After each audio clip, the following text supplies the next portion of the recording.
Nagsimula mga ka-clear di ba? February pa to, nalaman natin, oops, merong ganitong kwento. This is Feb po, 2025, di ba? DepEd, 52 million almost went to ghost students in private schools.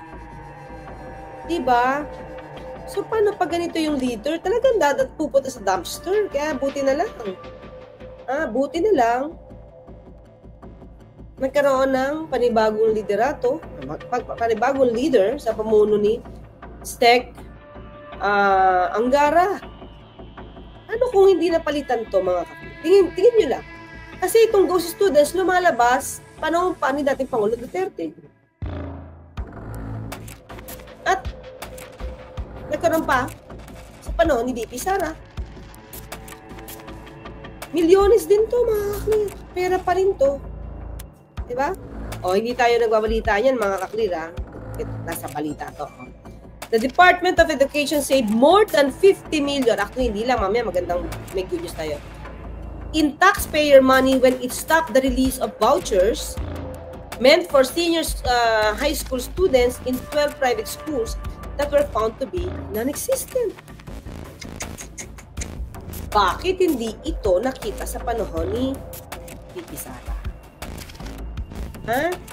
The potential defraudment, Education Secretary Sani Angara revealed amount of 52,571,500 for the senior high school voucher program and covered the school year 2023-2024 during the tenure of Vice President Sara Duterte as DepEd Chief.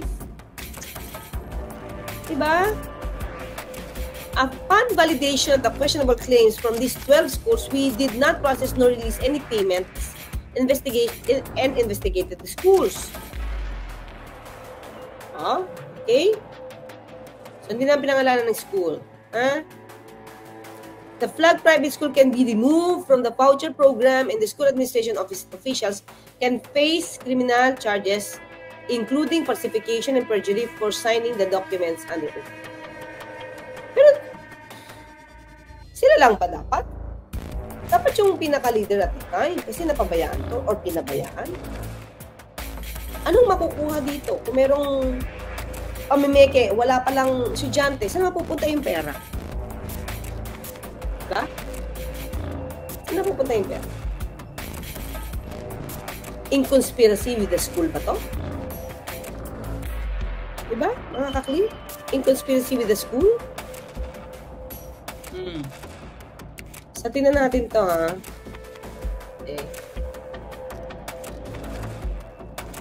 ito yung good news, mga ka-clear. Hindi lang 50 million. DepEd, 65 million ang na-recover from 54 schools after voucher probe. Itong nakakataka, ang dami nito, 54 schools. 65 million. Ang mawawala na naman sa kaban ng bayan dahil sa pakikipagsabuatan o sa pagiging inefficient. Pero inefficient lang ba to mga kakri? Siguro isa, dalawa inefficient. Pero that's 54 schools. 65 million. Sadya? Anong kikitain dito? Angara said demand letters were sent to 54 schools terminated from the program to return voucher claims for school years o kaninong panahon to? 2021-2022 and 2022 and 2024. Meron pa, di ba kanina pinakita ko sa inyo 2023 to 2024 panahon na ni VP Sara. Ito lahat yan, panahon ng mga Duterte, mga ka-clear. Di ba? Kaya nga tapos sasabihin na the Philippines is gearing towards or is going to the dumpster. Yun kay VP Sara, wala nang pag-asa. Wala na daw pag-asa ang Pilipinas going to the dumpster. Paano to? Sino ba'y nakikita natin hindi nagtatrabaho? Baka naman nasa dumpster na tayo before. Nasa dumpster na tayo. Ngayon, nililinis na lang. Di ba? Ang administrasyon niya ni Pangulong Marcos ang naglilinis ng naging kalat ng nakaraang administrasyon. Mukhang nasa dumpster na talaga tayo. Hindi lang ito mga kaklir, ha? Meron pa tayong pinag-uusapan before tungkol sa Farman. Diba? So, ano sabi dito ha? 68 million ang na-recover. Ang laki nun. Oh. Okay? He said 38 schools have fully refunded the government, while 2 only made partial refunds, amounting to 65 million na ang recovery. Hindi lang 50 million. More to come to. More to come. Ayan o. 14 schools have yet to return the funds. He didn't say how much was recovered from each school.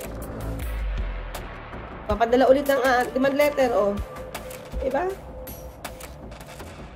Bakit nangyari ito? Lahat na lang pwede magkakitaan, ginagawa. Mga klira, meron pa sa panahon ni Pangulong Duterte kay Secretary Liling Briones na sinapo ni VP Sara 1.5 million gadgets ang pinabayaan. Gadgets, books, other materials, di ba? Nasa warehouse, hindi kinukuha ng DepEd. Di ba? Oh, sige, pakita ulit natin. Ganito, paano mo ngayon, tanong lang natin naman, VP Sara, paano mo nasabi na ang gobyerno walang ginagawa? Oh, DepEd chief ang laptops, books stored for 4 years. Panahon mo to eh. At hindi mo nagawa ng paraan ito, VP Sara. Yun lang naman mga kaklir.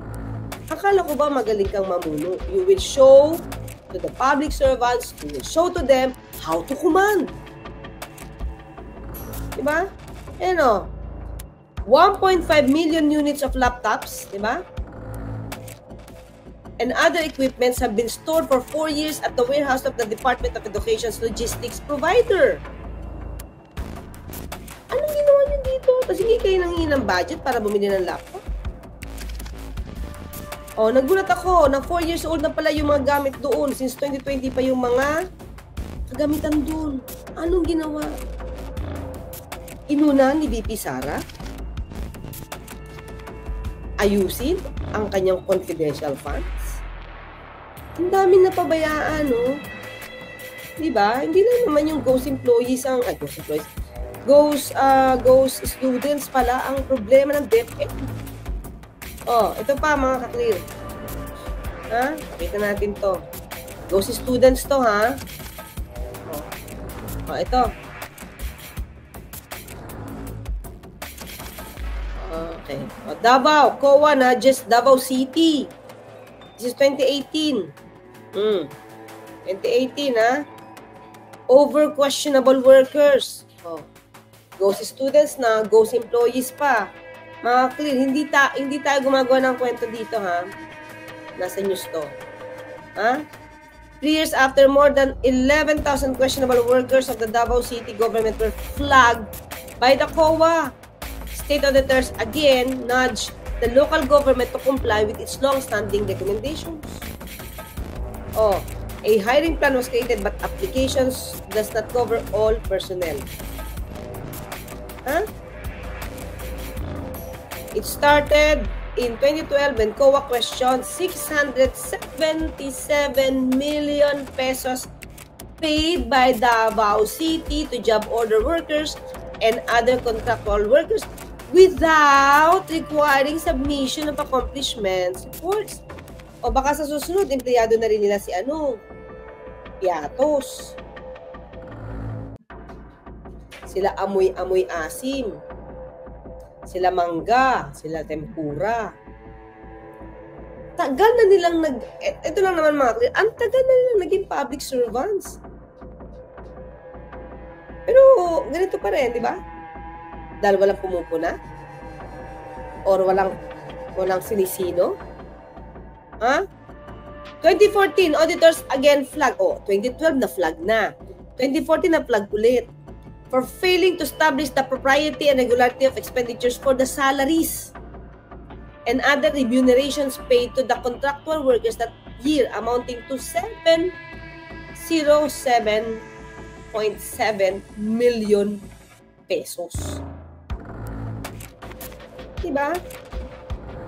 COA also observed that some workers were placed under barangay chairpersons who signed their daily time records.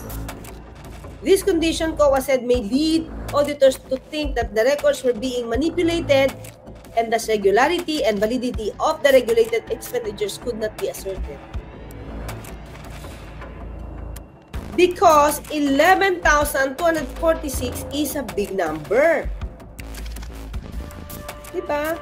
Further, it was learned that there are employees under contract job orders who have been working with the City of Davao for more than 10 years. So, di ba, wala silang formulate in hiring, formulate ang hiring plan.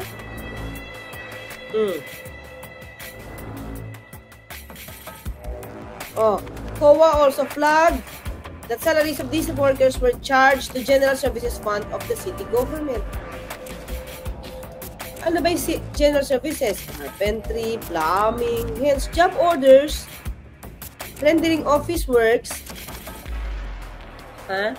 hospital works, engineering works, and administrative works cannot be categorized as general services. So may ano na naman sila, diba? May mga records na naman pa iba-iba.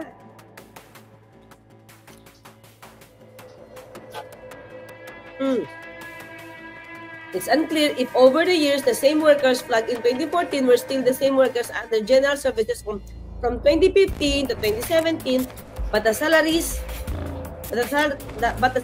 paid to them continue to grow. Those students, those employees, walang dokumento.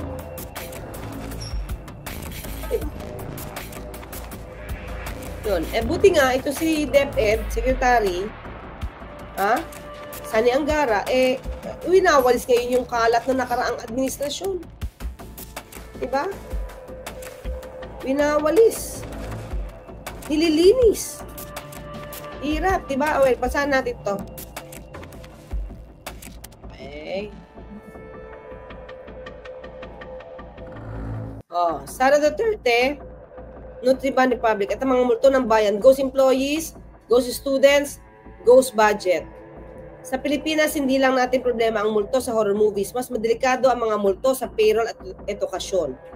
At sino ang reyna ng ghosting galore?